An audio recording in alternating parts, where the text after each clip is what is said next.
New wireless silicon in the iPhone 17 family delivers material performance improvements over predecessors, pushing it ahead of many Android flagship devices in Wi-Fi.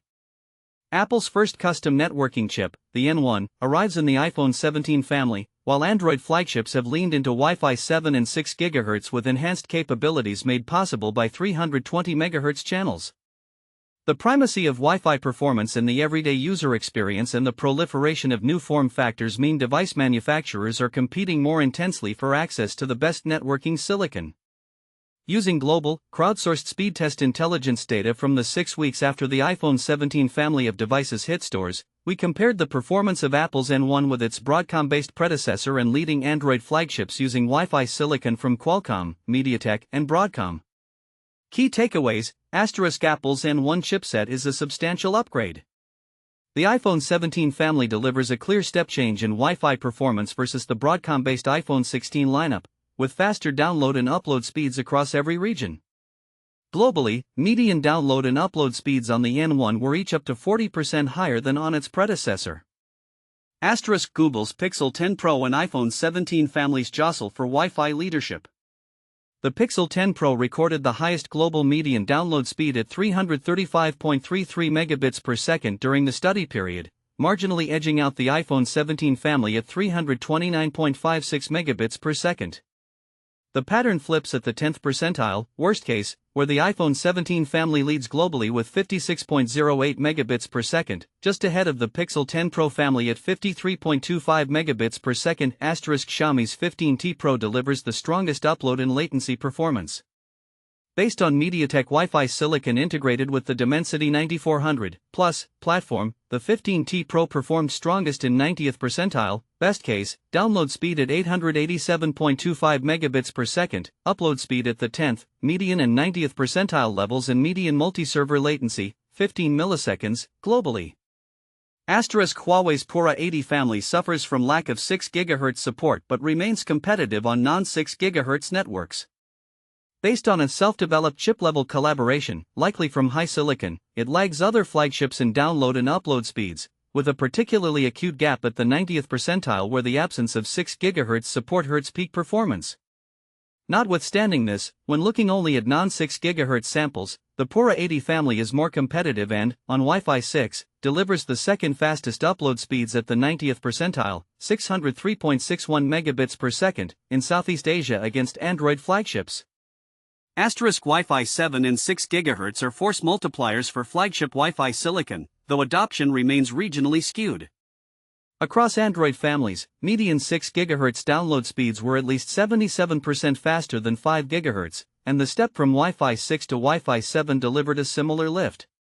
In North America, flagship Android users spend much more time on 6 GHz networks, with the Galaxy S25 family showing over 20% of speed test samples on 6 GHz. Compared with about 5% in Europe and Northeast Asia and just 1.7% in the Gulf region.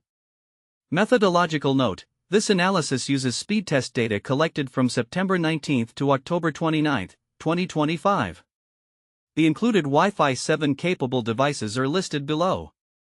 For each device family, the results represent the aggregate of all devices in that family. Apple iPhone 16 family, iPhone 16, 16 Plus, 16 Pro, 16 Pro Max, Apple iPhone 17 family, iPhone Air, iPhone 17, iPhone 17 Pro, iPhone 17 Pro Max, Samsung Galaxy S25 family, Galaxy S25, S25 Plus, S25 Ultra, Google Pixel 10 Pro family, Pixel 10 Pro, Pixel 10 Pro XL, Huawei Pura 80 family, Pura 80 Pro, Pura 80 Ultra, Xiaomi 15T Pro Vivo X200 Pro Oppo Find X8 Pro. Apple's N1 focuses on tighter hardware-software integration rather than chasing peak capability. The arrival of the N1 marks the next ambitious step in Apple's multi-year plan to bring the last major piece of the iPhone's wireless stack in-house. By moving off Broadcom-supplied parts, Apple gains tighter control over mission-critical silicon, reduces supplier dependence and pricing exposure, and creates a reusable radio platform that can scale across iPhone, Mac, iPad, watch and home devices. Technically, the N1 is a single-die chip that integrates Wi-Fi 7, Bluetooth 6, and Thread radios. Aside from the step up from Bluetooth 5.3 to 6 and Apple's claim, https://www.macrumors.com/2025/09/09/iPhone-17-and-1-chip. That tighter hardware-software integration improves features like AirDrop and Personal Hotspot. The N1's Wi-Fi capabilities appear, on paper, virtually identical to its Broadcom-based predecessor. This continuity in Wi-Fi specifications is notable because it means the N1 is capped at 160 MHz channels and lacks support for 320 MHz operation, and thus the peak link rates, or PHY speeds, available with flagship silicon from vendors such as Qualcomm and MediaTek. In practical terms, this should limit the N1's peak performance in markets that allow the full 6 GHz band, like the US, which offers up to 3 non-overlapping 320 MHz channels.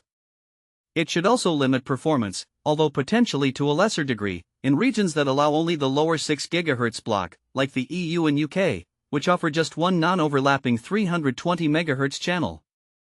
iPhone 17 family delivers a clear step up in Wi-Fi performance over its predecessor's. Analysis of speed test intelligence data shows that, despite the similar headline specifications between the Broadcom-based iPhone 16 family and the N1-powered iPhone 17, the 17 delivers a clear step change in real-world Wi-Fi performance. New devices often appear to outperform in their early weeks, partly because early adopters skew toward wealthier markets with more capable Wi-Fi networks. However, the consistency and magnitude of the iPhone 17's lead indicate this is not a launch period skew but a genuine improvement. iPhone 17 family delivers step change in Wi-Fi performance. Globally Speed Test Intelligence, September 19 to October 29, 2025. Regional. To ensure the gains are not a simple country mix artifact, we matched markets where both families exhibited the most samples during the study period. Across all of those countries analyzed, including major markets such as the US, UK, Germany, Japan, Italy and India, the iPhone 17 outperformed the iPhone 16 on download performance. This pattern holds across markets with very high absolute speeds, e.g., France, and more typical markets alike, pointing to genuine device-side improvements. N1 Silicon is driving Wi-Fi gains across major markets. Speed Test Intelligence, September 19 to October 29, 2025. Country level. The iPhone 17 family delivered higher download and upload speeds on Wi-Fi compared to the iPhone 16 across every studied percentile, 10th, median and 90th, and virtually every region. During the study period, the iPhone 17 family's global median download of 329.56 megabits per second was as much as 40% higher than the iPhone 16 family's 236.46 megabits per second. Upload speeds improved similarly, jumping from 73.68 megabits per second to 103.26 megabits per second. The iPhone 17 family sees biggest upload gains in Asia. Speed Test Intelligence, September 19 to October 29, 2025. Regional. Notably, the N1 delivers a far bigger generational uplift at the 10th percentile than at the 90th, implying Apple's custom silicon lifts the floor more than the ceiling, a pattern we also saw in our analysis of the in-house C1. https://www.oklahoma.com/articles/iPhone-C1-modem-performance-Q2-Q3-2025, modem's cellular performance. iPhone 17 family is stronger in tough Wi-Fi conditions. Speed Test Intelligence, September 19 to October 29, 2025. Regional. This means the N1 appears to deliver a more consistent experience across a wider range of environments, in particular uplifting performance under challenging Wi-Fi conditions. Specifically, 10th percentile speeds on iPhone 17 were over 60% higher, versus just over 20% at the 90th percentile. Singapore and France lead global iPhone 17 speeds. Speed Test Intelligence, September 19 to October 29, 2025. Country level. At a regional level, iPhone 17 users enjoyed the highest median download speeds in North America at 416.14 megabits per second, up from 323.69 megabits per second on the iPhone 16 family, mainly due to greater 6 GHz use. At a country level, meanwhile, iPhone 17 users in Singapore, 613.80 megabits per second, and France, 601.46 megabits per second, saw the highest speeds out of all the markets where the device has launched, reflecting the very high penetration of multi-gigabit fiber in both. The lack of 320 MHz support does not yet impact N1 performance in the wild. The N1's performance not only surpasses its Broadcom-based predecessor but also places the iPhone 17 family in a strong competitive position across all Wi-Fi metrics in every region. Notably, Apple's latest lineup achieved the highest global 10th percentile download speed at